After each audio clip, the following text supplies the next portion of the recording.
Hey guys, this is Charlie Pope. Welcome back to another vlog.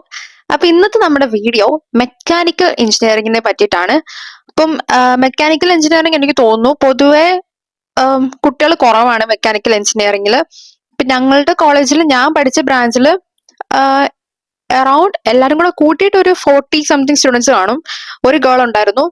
അപ്പം മെക്കിൽ എനിക്ക് അങ്ങനെ അധികം ഫ്രണ്ട്സിനെയോ അങ്ങനെ ഫ്രണ്ട്സ് ഇല്ല.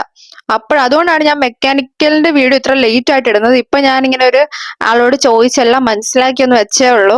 അപ്പം എല്ലാ കാര്യം അറിഞ്ഞിട്ടാണല്ലോ വീഡിയോ ഇടാൻ പറ്റത്തുള്ളൂ. അപ്പൊ ചുമ്മാ ഇടാൻ പറ്റാത്തതുകൊണ്ടാണ് ഇത്ര ലേറ്റ് ആയത്. കുറെ പേര് ചോദിച്ചിരുന്നു മെക്കാനിക്കൽ എഞ്ചിനീയറിംഗിന്റെ വീഡിയോ ചെയ്യോ. കഴിഞ്ഞ ദിവസത്തെ വീഡിയോയിൽ കൂടെ കമന്റ് വന്നിരുന്നു. പിന്നെ ഞാൻ വിചാരിച്ചു മെക്കാനിക്കൽ എഞ്ചിനീയറിംഗിന്റെ വീഡിയോ ഇന്ന് തന്നെ അപ്ലോഡ് ചെയ്തേക്കാന്ന്. അപ്പം നമുക്ക് വ്ളോഗിലേക്ക് പോവാം. ഇപ്പൊ ഫസ്റ്റ് ഇയർ എല്ലാവർക്കും അറിയാം S1 and S2 of course basics ആണ്. ശ്രദ്ധിക്കേണ്ട കാര്യം ഗ്രാഫിക്സ്, ബേസിക്സ് ഓഫ് മെക്കാനിക്സ് ഇതെല്ലാം ഫോക്കസ് ചെയ്യണം. പിന്നെ മാത്സ്, ഇതിലാണ് കൂടുതൽ സപ്ലി വരുന്നത്. എല്ലാ വീഡിയോയിലും പറഞ്ഞിട്ടുണ്ട്. അപ്പൊ ഈ ഇത്രയും സബ്ജക്ട്സ് നിങ്ങൾ ഫോക്കസ് ചെയ്യണം. പിന്നെ ഞങ്ങൾക്ക് C പ്രോഗ്രാമിംഗ് ആയിരുന്നു, നിങ്ങൾക്ക് പൈത്തൺ ആയി. അപ്പൊ അങ്ങനത്തെ കുറച്ച് ഡിഫറൻസ് ഉണ്ട് 2024 സ്കീമിൽ. ഇനി നമുക്ക് സെക്കൻഡ് ഇയറിലോട്ട് പോവുകയാണെങ്കിൽ, അതായത് S3 വരുന്ന, ഞാൻ ഇപ്പം ഫോക്കസ് ചെയ്ത് പഠിക്കേണ്ട സബ്ജക്റ്റുകൾ മാത്രമാട്ടോ പറയുന്നത്. അപ്പം ആവശ്യമുള്ളവർക്ക് ഇത് എഴുതിയെടുക്കാം.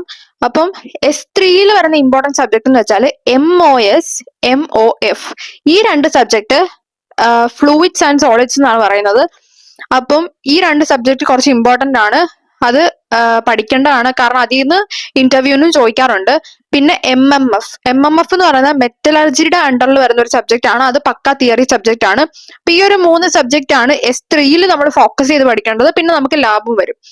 S4 എന്ന് വെച്ചാൽ തെർമോഡൈനാമിക്സ് എന്ന് പറഞ്ഞൊരു സബ്ജക്ട് ഉണ്ട്. തെർമോഡൈനാമിക്സ് എന്നുള്ള വാക്ക് എല്ലാവർക്കും അത്യാവശ്യം ഫെമിലിയർ ആയിരിക്കും. ഇപ്പൊ പേര് പോലെ തന്നെ സംഭവം ഭയങ്കര ടഫാണ്. ഞങ്ങൾക്കും തെർമോഡൈനാമിക്സിന്റെ ഒരു സംഭവം പഠിക്കാനുണ്ടായിരുന്നു, പക്ഷെ അങ്ങനെ ഒരു സബ്ജക്ട് ഇല്ലായിരുന്നു. ഇപ്പൊ തെർമോഡൈനാമിക്സ് അത്യാവശ്യം ടഫാണ്. അപ്പൊ S4 തെർമോഡൈനാമിക്സ് ഫോക്കസ് ചെയ്യണം. പിന്നെ ഫ്ലൂയിഡ് മിഷനറി എന്ന് പറഞ്ഞിട്ടുള്ളൊരു സബ്ജക്ട് ഉണ്ടായിരുന്നു. അപ്പൊ അത് രണ്ടുമാണ് S4 പറഞ്ഞിരിക്കുന്നത്, ഫോക്കസ് ചെയ്ത് പഠിക്കണം എന്നുള്ളത്. പിന്നെ ലാബ്. S5 പറഞ്ഞിരിക്കുന്നത് കമ്പാരിറ്റീവ്ലി ഒരു ഈസി സെം ആയിരുന്നു. ഞങ്ങൾക്ക് S5 വലിയ കുഴപ്പമില്ലായിരുന്നു. ആകെ ഞങ്ങൾക്ക് പാടുള്ള കൺട്രോൾ സിസ്റ്റം എന്ന് പറഞ്ഞ ഒരു സബ്ജക്ട് ആയിരുന്നു. ഇപ്പം S5 മെക്കാനിക്കലിൽ കമ്പാരിറ്റീവ്ലി ഈസി സബ്ജക്ട് ആയിരുന്നു. എല്ലാവരുടെയും ഗ്രേഡ് ഒക്കെ ഇമ്പ്രൂവ് ആയി എന്നാണ് പറഞ്ഞത്. അപ്പൊ അതിൽ വരുന്ന സബ്ജക്ട്സ് തെർമൽ എഞ്ചിനീയറിംഗ്, ഡൈനാമിക്സ് എന്ന് പറഞ്ഞിട്ടൊരു സബ്ജക്ട് ഉണ്ട്, തെർമൽ എഞ്ചിനീയറിംഗ്. അപ്പൊ ആ ഒരു സബ്ജക്ട് ഫോക്കസ് ചെയ്ത് പഠിക്കണം എന്നാണ് പറഞ്ഞേക്കുന്നത്. അപ്പൊ അതൊരു ഈസി സെം ആയിരുന്നു. പിന്നെ നമ്മുടെ ഒരു ലാബും വരും.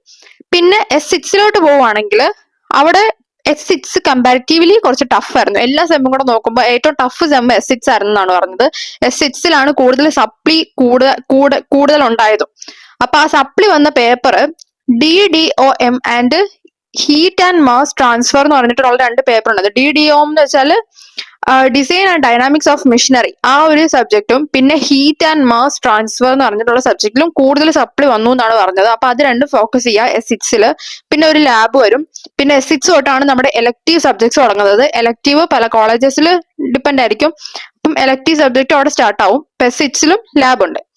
S7 അത്യാവശ്യം കുഴപ്പമില്ലായിരുന്നു എന്നാണ് പറഞ്ഞത്. S7 DME എന്ന് പറഞ്ഞിട്ടുള്ള ഒരു subject, design of machinery elements, ആ ഒരു സബ്ജക്ട് ഫോക്കസ് ചെയ്യണമെന്ന് പറഞ്ഞിട്ടുണ്ട്. പിന്നെ S7 നമ്മുടെ ലാസ്റ്റ് ലാബ് അവിടെ കംപ്ലീറ്റ് ആവും. എല്ലാ ബ്രാഞ്ചുകാർക്കും ലാസ്റ്റ് ലാബ് S7 S8 നമുക്ക് ലാബില്ല. ഇനി പിന്നെ S7 സെമിനാർ ഉണ്ട് കേട്ടോ. പ്രോജക്റ്റിന്റെ നമ്മുടെ മേജർ പ്രോജക്റ്റിന്റെ സെമിനാർ S7 ഉണ്ട്. അതുപോലെ തന്നെ മേജർ പ്രോജക്ട് കംപ്ലീറ്റ് ചെയ്യേണ്ട S8, അതായത് നമ്മൾ S7 തന്നെ എല്ലാ ബ്രാഞ്ചസിനെ പോലെയും പ്രോജക്ട് കംപ്ലീറ്റ് ആവണം. അതുപോലെ തന്നെ S6 മൈനർ പ്രോജക്റ്റും ഉണ്ട്. അപ്പൊ ഈ ഒരു 2 പ്രോജക്റ്റും കാര്യങ്ങളും കൂടെ ശ്രദ്ധിക്കണം. പിന്നെ S8 മെക്കട്രോണിക്സ് എന്ന് പറഞ്ഞിട്ടുള്ള ഒരു സബ്ജക്ട് ഉണ്ട്. അത് കുറച്ച് പാടാണെന്നാണ് പറഞ്ഞത്. ഇപ്പൊ മെക്കട്രോണിക്സ് എന്ന് പറഞ്ഞ എഞ്ചിനീയറിംഗ് ബ്രാഞ്ച് ഒക്കെ കേട്ടിട്ടുണ്ടായിരിക്കും. മെക്കാനിക്കൽ പ്ലസ് ഇലക്ട്രോണിക്സ് വരുന്നതാണ് മെക്കട്രോണിക്സ്. അപ്പൊ ആ ഒരു സബ്ജക്ട് കുറച്ച് പാടായിരുന്നു എന്ന് പറഞ്ഞിട്ടുണ്ട്. അപ്പൊ അതും കൂടെ ഒന്ന് ഫോക്കസ് ചെയ്ത് പഠിക്കാം. പിന്നെ നമ്മുടെ മെയിൻ പ്രൊജക്ട് S8 വരും. പിന്നെ ലാബ് ഇല്ല. ലാബ് ഞാൻ പറഞ്ഞില്ല, S7 വരെയുള്ളൂ ലാബ് ഇല്ല. പിന്നെ S8 നമുക്ക് സെമിനാർ ഒക്കെ വരും കേട്ടോ. നമ്മുടെ ഈ മെയിൻ സെമിനാർ അല്ല, പ്രൊജക്ടിന് തന്നെ ഇങ്ങനെ കുറെ സെമിനാർസ് ഒക്കെ എടുക്കാനുണ്ടാവും. പ്രൊജക്ട് നമ്മൾ S8 കംപ്ലീറ്റ് ചെയ്യുക. അപ്പൊ അത്രയാണ് മെക്കാനിക്കലിന്റെ അകത്ത് വരുന്ന സാധനങ്ങൾ.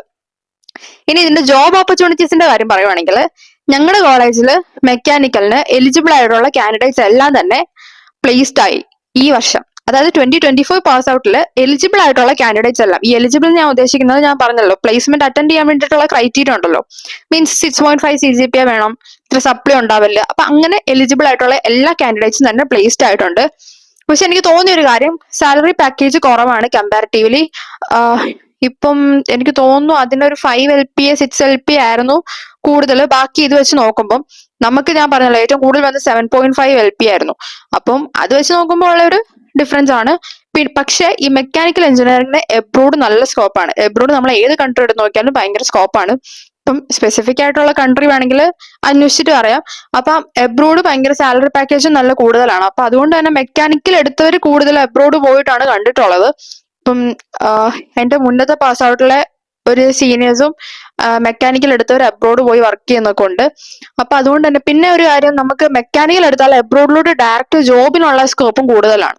അപ്പൊ അതാണ് ഇതിന്റെ ഒരു അഡ്വാൻറ്റേജ് എന്ന് പറയുന്നത്. ഇന്നത്തെ എന്റെ വീഡിയോ ഇത്രേ ഉള്ളൂ. നിങ്ങൾക്ക് എന്റെ വീഡിയോസ് ആണെങ്കിൽ ഇതുപോലെ ഇഷ്ടമുണ്ടെങ്കിൽ please to like, share and subscribe my YouTube channel guys and keep supporting. By.